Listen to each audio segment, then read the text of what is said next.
Hi everyone, আজকে আমি আমার স্টুডেন্টের সাথে নিয়ে যাচ্ছি বাঘাবাড়ি। দেখতে পাচ্ছেন তন্ময়, তো এই হচ্ছে তন্ময়ের ফ্রেন্ড। নাম কি তোমার? বিশাল বড় বড় ট্যাঙ্কিগুলো দেখতে পাচ্ছেন, এই প্রত্যেকটা ট্যাঙ্কি তেল ভর্তি। এই যে এখানে যে বাঘাবাড়ি নৌবন্দরটা আছে, এখানে তেল ভর্তি লঞ্চ স্টিমারগুলো আসে এবং পরবর্তীতে ওই তেলগুলো সংগ্রহ করে রাখা হয় এই পদ্মা, মেঘনা, যমুনা বিভিন্ন নামে ট্যাঙ্কিগুলো। অবশেষে আমি বাঘাবাড়ি পোর্টে চলে এসেছি। তো এই পোর্টে বিভিন্ন জায়গা থেকে জাহাজ এসে এখানে নোঙর ভিড়ায় এবং এখান থেকে বিভিন্ন জিনিস খালাস করায়। তো চলুন দেখি সামনে অগ্রসর হওয়া যাক। তো এটা হচ্ছে আমার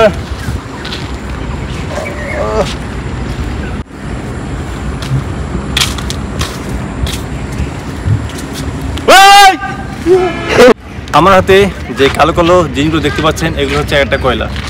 এই কয়লাগুলো যে জাহাজগুলো দেখলেন, এই জাহাজগুলোর মাধ্যমে বাংলাদেশের বিভিন্ন প্রান্ত থেকে এই কয়লাগুলো বাঘাবাড়ি পোর্টে। বর্তমানে আমি বাঘাবাড়ি পোর্টের একটি জাহাজে অবস্থান করছি।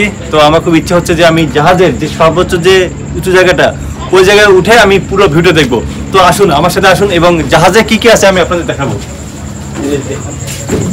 সর্বপ্রথম যে জায়গাটা দেখাবো, এই যে এটা হচ্ছে জাহাজে যারা কর্মরত বিভিন্ন ব্যক্তিবর্গ থাকে, তারা এই জায়গায় থাকে। দেখো যে একজন কাকাও শুয়ে আছে। ওকে, আসো তোমার, আস্তে আস্তে আসো। তো এই যে দেখুন যে এখানে কি খাওয়া দাওয়া রান্না করা হয়? হ্যাঁ, এখানে খাওয়া দাওয়া রান্না করা হয়। তারা এখানে যারা থাকে তারা কাজ টাজ করে এখানে খাওয়া দাওয়া করে। আসো তন্ময়, ধীরে ধীরে আসো। ওইটা গ্যাসে রান্না হয়। আসো তন্ময়, ধীরে ধীরে আসো। আসো। হ্যাঁ, এখন বলো। 10 টাকা? 10 টাকা কি করবা? কি খাবা? কি খাবে? বড়া। সেটা আবার কি? ওই যে এখানে পাওয়া যায় বড়া। তোমার বাসায় কি আব্বু আম্মু নাই?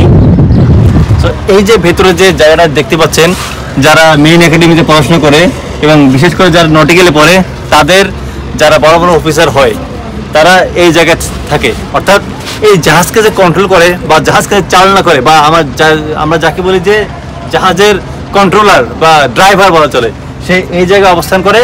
এবং ড্রাইভারের মধ্যে যে দেখুন এরকম ঘোরানোর মধ্যে কিন্তু একটা জায়গা কিন্তু আছে। তো ওইটার নিয়ন্ত্রণের মাধ্যমে কিন্তু এই জাহাজটাকে পরিচালনা করা হয়। এবং তারা মেইন একাডেমিতে নটিক্যাল সায়েন্স নিয়ে পড়ে, তারা থাকে জাহাজের উপরে। এবং যারা ইঞ্জিন বা ইঞ্জিনিয়ারিং নিয়ে পড়াশোনা করে, তারা কিন্তু একদম নিচের দিকে যে ইঞ্জিন রুমগুলো যে আছে, তারা ওই জায়গাগুলোতে থাকে। ঝুম ঝুম পাতালি হাওয়ার সাথে খুঁজে নিয়েছি তোমায়, পেছাতে পারেনি ঝড় হাওয়া, খুঁজে নিয়েছি তোমায়। এই যে আমার পেছনে যে জাহাজগুলো দেখতে পাচ্ছেন, ওই জাহাজগুলোকে একটা সময় এই জায়গায় ভিড়ানো হয়। এবং এখানে আপনারা দেখবেন যে বিশাল বড় বড় পাইপলাইন আছে। এই পাইপলাইনের সাথে জাহাজের একটা কানেকশনের মাধ্যমে এই জাহাজের ভেতর যে তেলগুলো থাকে, এই তেলগুলো এই যে বিশাল বড় বড় যে ট্যাঙ্কিগুলো আছে পদ্মা, মেঘনা, যমুনা, এগুলোতে লাইনের মাধ্যমে সরবরাহকৃত তেল ওই জায়গায় সংরক্ষণ করে রাখা হয় এবং পরবর্তীতে ওই জায়গা থেকে তেলগুলো বিভিন্ন জায়গায়। বর্তমানে মিল্ক ভিটার পেছনে আছি। আপনারা সকলে অবগত আছেন যে মিল্ক ভিটায় গরুর দুধ থেকে সরাসরি গুঁড়া দুধ তৈরি করা হয়।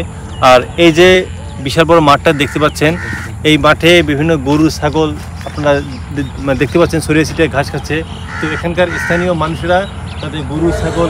আজকে আমরা বাঘাবাড়ি পোর্টে সেই দুপুর থেকে সন্ধ্যা পর্যন্ত অনেক ঘোরাঘুরি করলাম। তো পেছনে ব্রিজ, তারপর ওইদিকে পোর্ট, এরপর এই যে এদিকে খোলা মাঠ। তো খোলা মাঠ মানে এখানে পাশে রয়েছে মিল্ক ভিটা। অনেক ঘোরাঘুরি। এখন আমাদের বাসে যাওয়ার পালা। তন্ময়, তারপর তোমার নাম কি? ইসমাইল, তারপর তো সোয়াব তো আছে। আজকে আমাদের যাত্রা এই পর্যন্তই।